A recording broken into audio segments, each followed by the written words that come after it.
So we've got a list segment here. It's going to be called Collins' Power Rankings. I'm going to go through the collective discographies of some of my favorite musicians, and I'm going to power rank the albums because everybody else likes to do this, and I love to go through and see where my opinions go, and maybe you'll update them from time to time. But right now, when I do this, is how the record stands for these respective groups. So we're going to do the first one, and where else can you start but with the most iconic music group of all time, the Beatles. The Beatles have left their indelible mark on music history. Their discography is deep and plentiful, but I have pulled 10 of my favorite albums from the Beatles discography. See, I've been spending a lot of time over the last couple years. The older I get, I find more and more to love with both the Beatles and their solo discography. But I'm going to rank them here, and this is probably not the list you're going to see from everybody, but it's my list, and I'm happy to just explain it. Number 10 is With the Beatles, one of the early albums from the very beginning with the Beatles, and obviously it's the era of the Beatles that I find, the most documented, but maybe not my favorite musically, as comparatively speaking. I do love a lot of the early music of the Beatles. When I was younger, I didn't get it. I'll be honest with you. It took me a while to appreciate just how good it was and appreciate something that I should have recognized a lot quicker, which is that they were revolutionary for the historical moment in time when they're making it. Like, yes, you can nitpick some of the songs from back then, as especially holding them up against some of the later songs they produced, but at the time, they were revolutionary, groundbreaking in the studio. With both George Martin on as the producer for so many of these records, they created so much of the studio space and the musical process by which your favorite artists operate with today. And the With the Beatles is, one of my early installations that I put in the conversation in the top 10 ranking. Number 9 is Help. Much in the same way, there you start to see a maturation process with some of the songwriting. John Lennon starts to really show some of his, later compositions you're going to see on this record as well. And to me, there's not much more I need to add to that one. Number 8, Beatles for Sale. This is really where you start to see not just Lennon, McCartney, and other, Ringo Starr and George Harrison really contributing to the musical vision and the progression from the teeny bopper,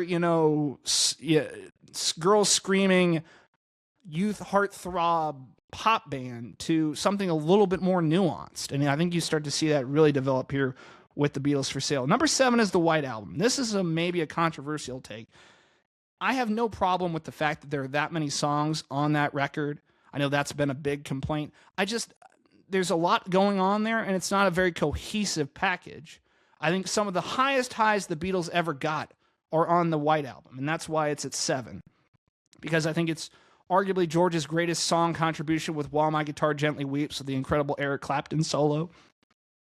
You've got Helter Skelter in there as well, from Paul McCartney trying to write the heaviest, nastiest song of the world, the answer to all those songs that he saw at the time come out.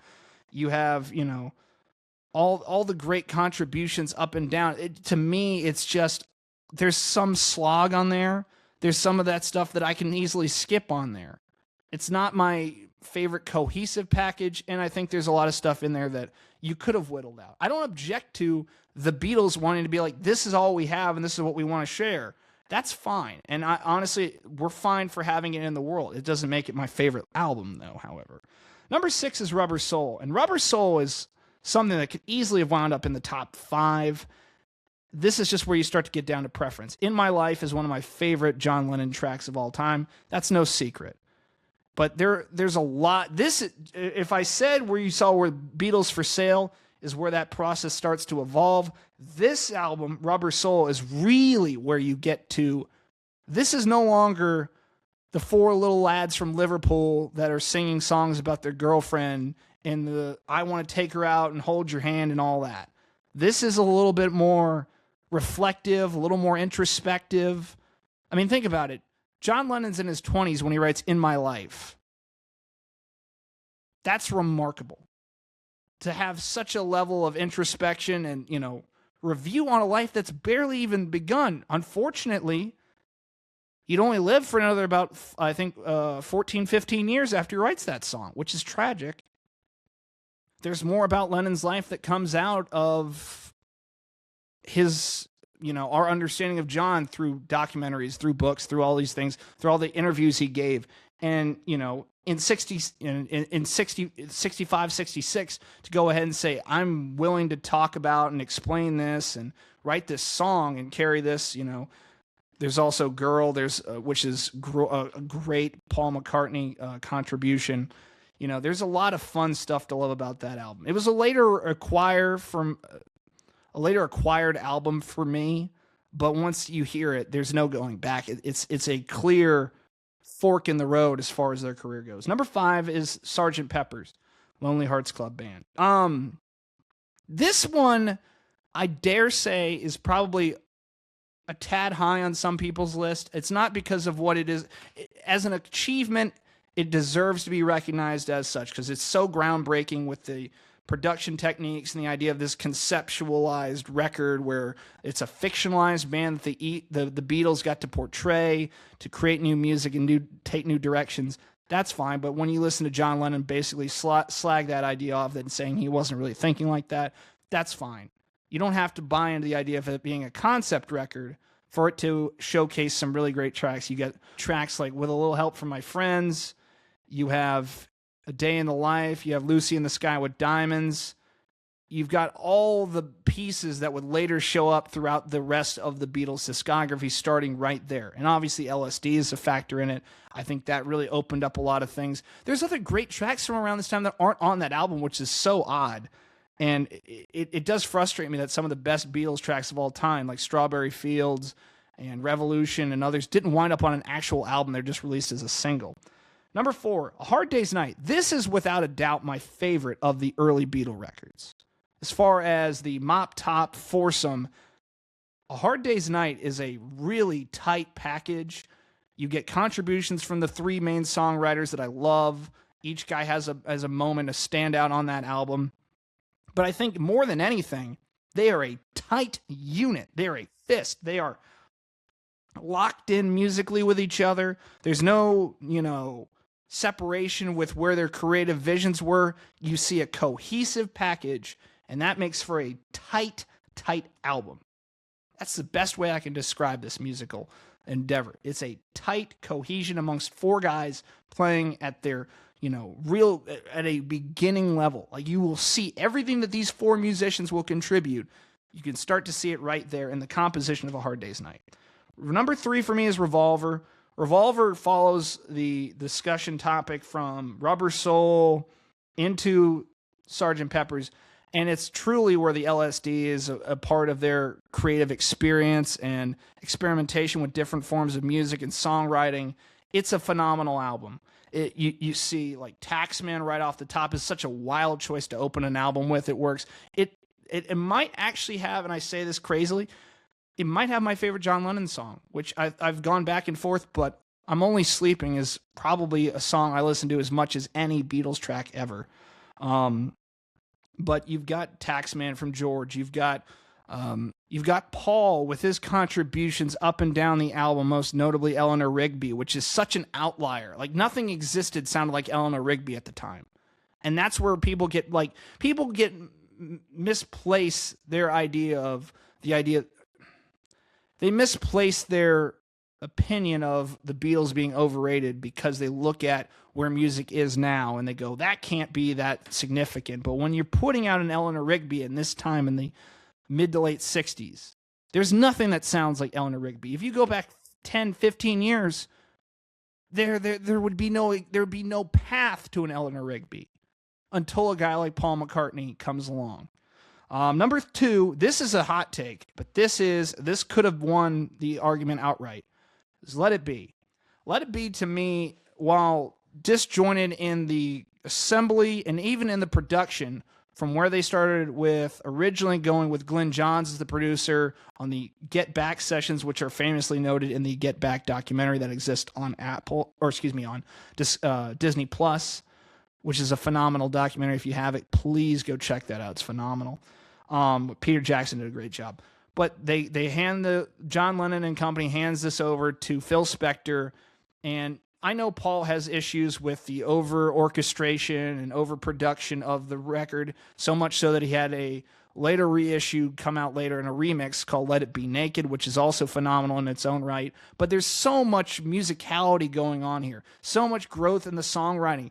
It kind of almost brings the Beatles into the 70s. It's the closest to what we got as the Beatles in the next decade. And I think there's a lot of value in that. I think you have two phenomenal George tracks, For You Blue and I Mean Mine. You've got John with Across the Universe. You've got Dig a Pony. You know, there's so many great performances there. And then you have, I think, probably Paul's best contributions to the Beatles in a lot of ways. And I know that's crazy, but to me, Let It Be is the most beautiful song Paul McCartney ever wrote. It's my favorite Paul McCartney song.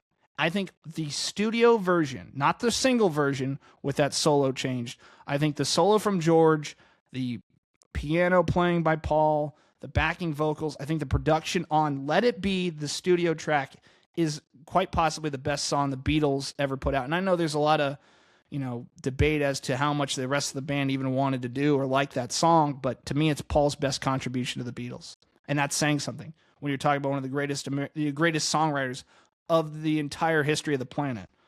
Let It Be is that track. And again, between that and the rooftop sessions and the entire process, to me, I love that period of time. And I understand it's where the band ultimately fractures. They were fracturing before that.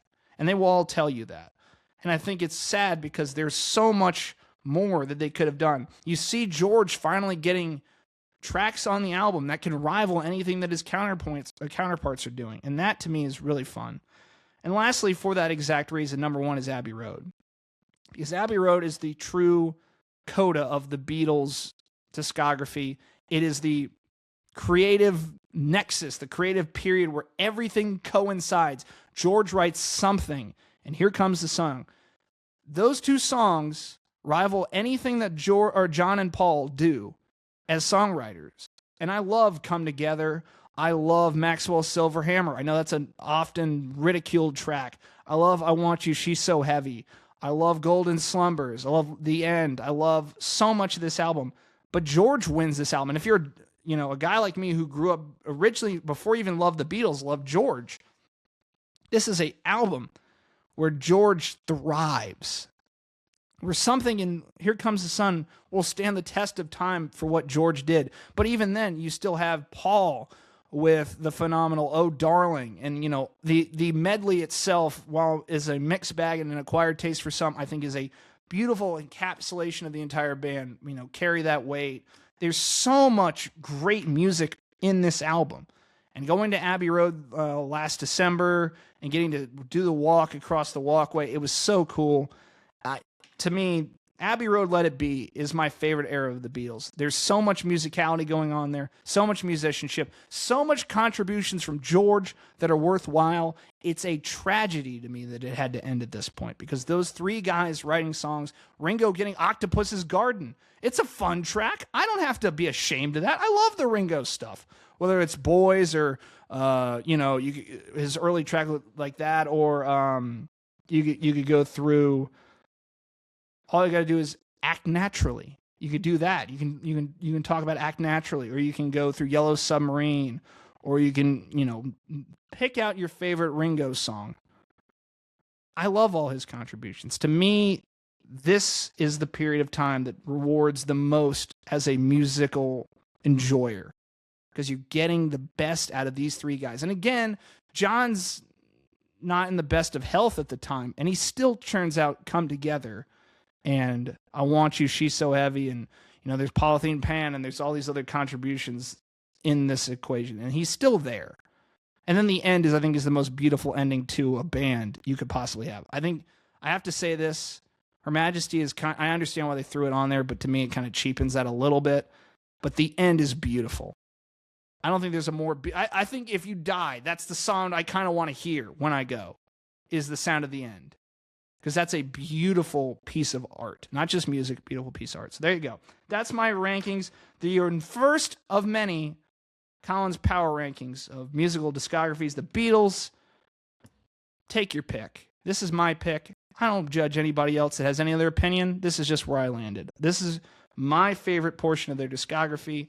I think it's pretty highlighted what era of the band I'm the biggest fan of. So